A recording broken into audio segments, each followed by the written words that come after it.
Praise the lord. प्रभु यीशु मसीह के मधुर नाम में मेरी प्रार्थना है कि आपको आशीष मिले। 2021 में आप परमेश्वर की दया को पाएं और परमेश्वर की सेवा आप में और आपके द्वारा हो सके। मुझसे कहा गया है कि मैं वचन को बांटूं और वचन को बांटना मेरे लिए आशीष की बात है। प्रेरितों के काम उसके 7 अध्याय उसके 17 पद से एक छोटा सा किस्सा शेयर करना चाहता हूं। हुआ ये ओल्ड टेस्टमेंट में है, लेकिन ये घटना रिकॉल की जा रही है फिर से न्यू टेस्टामेंट में। और 7वां अध्याय उसके 17 पद में लिखा है, परंतु जब उस प्रतिज्ञा के पूरे होने का समय निकट आया तो परमेश्वर ने अब्राहम से की थी, जो प्रतिज्ञा परमेश्वर ने अब्राहम से की थी, तो मिस्र में वे लोग बढ़ गए और बहुत हो गए। तब मिस्र में दूसरा राजा हुआ जो यूसुफ को नहीं जानता था। उसने हमारी जाति से चालाकी करके हमारे बाप दादों के साथ यहां तक बुरा व्यवहार किया कि उन्हें अपने बालकों को फेंक देना पड़ा। मां बाप के लिए इससे बड़ी मजबूरी और कुछ नहीं होगी कि अपने बच्चों को पानी में फेंक दें। मूसा को भी पानी में बहा दिया गया था और 3 महीने तक विश्वास के कारण रखा हुआ था, बचाना चाहते थे। पर लिखा है, यहां तक बुरा बर्ताव उनके अधिकारियों ने इस्राएलियों पर किया कि उन्हें अपने बालकों को फेंक देना पड़ा कि वे जीवित ना रहें।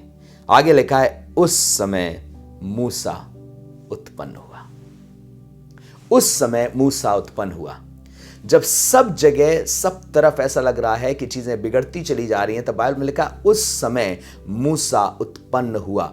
सैकड़ों बच्चों को मां बाप पानी में डाल दे रहे हैं।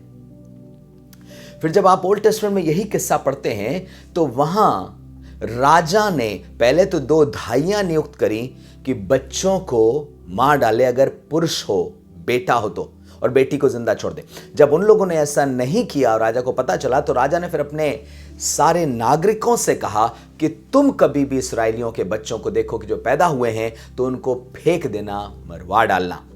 इसीलिए मूसा के माँ बाप उसको 3 महीने तो किसी तरह छिपा रखे। अब 2 स्त्रियों से नहीं छिपाना है उनको बच्चे को, पर अब पूरे समाज से छिपाना है। पर बाइबल में लिखा है, ऐसे समय में मूसा उत्पन्न हुआ। और जो वर्ड लिखा हुआ यहां पे बहुत अच्छा, 20वां पद, उस समय मूसा उत्पन्न हुआ। At that time, in those very days Moses was born. जो मैं कहना चाहता हूं वो ये है कि जब ठीक समय आया कि परमेश्वर अपनी प्रतिज्ञा के अनुसार इस्राएलियों का छुटकारा करे, तो उसी ठीक समय पर ऐसा राजा खड़ा हो रहा है जो यूसुफ को नहीं जानता, इस्राएलियों के हीरो को नहीं जानता, इस्राएलियों के पुरखाओं को नहीं जानता, या दूसरे शब्दों में, he is not recognising their efforts in building this nation. सोच के देखिए, अकाल के दिनों में मिस्र देश को खिलाया परमेश्वर ने, लेकिन बुद्धिमानी थी किसकी? यूसुफ की, जो प्रभु की ओर से मिली थी। पर अब एक राजा उठा है जो उस बुद्धिमानी को रिकॉग्नाइज नहीं कर रहा। अब एक राजा उठा है जो उन लोगों को रिकॉग्नाइज नहीं कर रहा है। उसको डर है कि कहीं ये लोग इतने जो बढ़ गए हैं, कहीं ऐसा ना हो कि ये विरोधियों के साथ मिलकर के हमारी गुलामी छोड़ दें। पर आपसे कहना मांगता हूं, मूसा ठीक समय पर उत्पन्न हुआ है, बल्कि खुदा ने मूसा को ठीक समय पर भेजा है ताकि उनके छुटकारे का काम कर सके।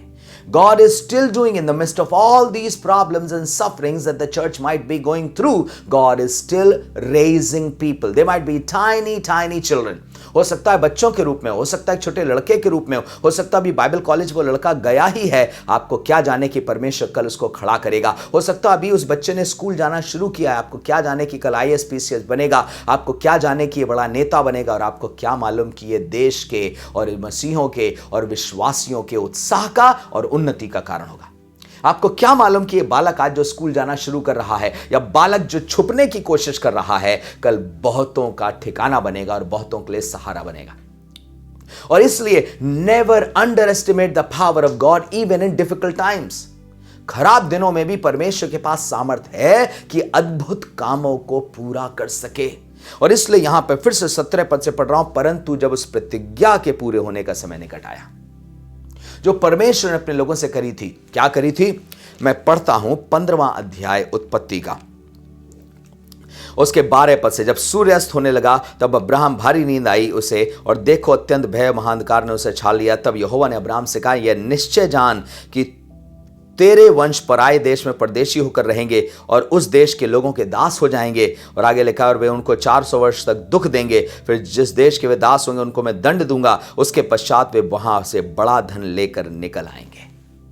यह सारी प्रतिज्ञा है कि मैं उन लोगों को जो वो परेशान कर रहे हैं इस्राएलियों को, मैं उनको दंडित करूंगा और अपने लोगों को सिर्फ निकालूंगा नहीं, बड़ा धन लेकर के निकालूंगा। उस मुसीबत के समय भी उनके लिए इंतजाम करूंगा। आने वाले समय की लंबी यात्रा जो उन्हें 40 साल की करनी पड़ेगी, उनके पास किसी भली वस्तु की घटी ना हो, उनके पास चीजों की कमी ना हो, इसलिए मैं सब कुछ से तैयार करके, सब कुछ से भर करके उनको यहां से निकालूंगा।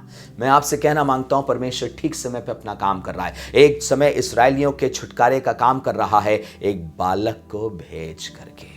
Sometimes the provision of God seems very tiny and small, और ऐसा insignificant सा लगता है कि जैसे क्या होगा इससे क्या भला होगा परमेश्वर के राज्य का। ये छोटा सा लड़का भी प्रचार करने के लिए उठा, इससे क्या भला होगा। आपको नहीं मालूम, मैं फिर से कहना मांग रहा हूं, वो छोटे छोटे दास जो निकल करके परमेश्वर की सेवा कर रहे हैं, कोई गांव से निकल रहा है, कोई शहरों के कोने से निकल रहा है, कोई अमीर घराने से, कोई गरीब घराने से, आपको मालूम नहीं, कुछ ऐसे बच्चों के समान निकल रहे हैं जिनके ऊपर मौत का साया मंडरा रहा है, पर यही निकल करके बहुतों को मौत के साए से छुड़ाएंगे। यही मूसा निकलेगा और बहुतों का छुटकारा करेगा। आज तो ये पानी में बहाया जा रहा है, कल ये पानी को 2 भाग करेगा। यही परमेश्वर का प्लान है। At the right time God does something, लेकिन जो खुदा करता है वो बहुत छोटा दिखाई देता है। मैं आपसे कहना मांगता हूं, उस छोटे से काम को जो आज छोटा दिख रहा है, परेशान मत होइए और छोटा मत समझिए, क्योंकि बड़ा काम करेगा। एक छोटा बीज भी होता है, लेकिन जब जमीन में जाके फलवंत होना शुरू करता है, बड़ा होना शुरू करता है, तो एक पेड़ का रूप धारण करता है जिसमें चिड़िया बसेरा करती है। हाँ, छोटा सा दिख रहा है, परमेश्वर का राज राई के दाने के समान छोटा सा दिख रहा है। अभी थोड़ा सा काम दिख रहा है, अभी थोड़े से लोग दिखाई दे रहे हैं, लेकिन आपको नहीं मालूम किस तरीके से एक बड़ा जागृति का काम शुरू हो जाएगा। और इसलिए आप सबको उभारना चाहता हूं, आज के इस चैनल के द्वारा, इस संदेश के द्वारा आप सबको उभारना चाहता हूं।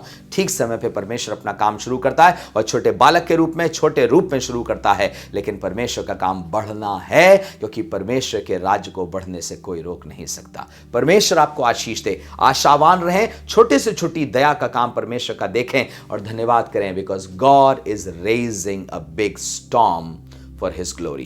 God is raising a big army for his glory, and God is raising you and me. Though we might look insignificant, yet there is significance of our ministry in the sight of God and for the blessing of the nation. परमेश्वर आप सबको बहुतायत से आशीष दे। Thank you.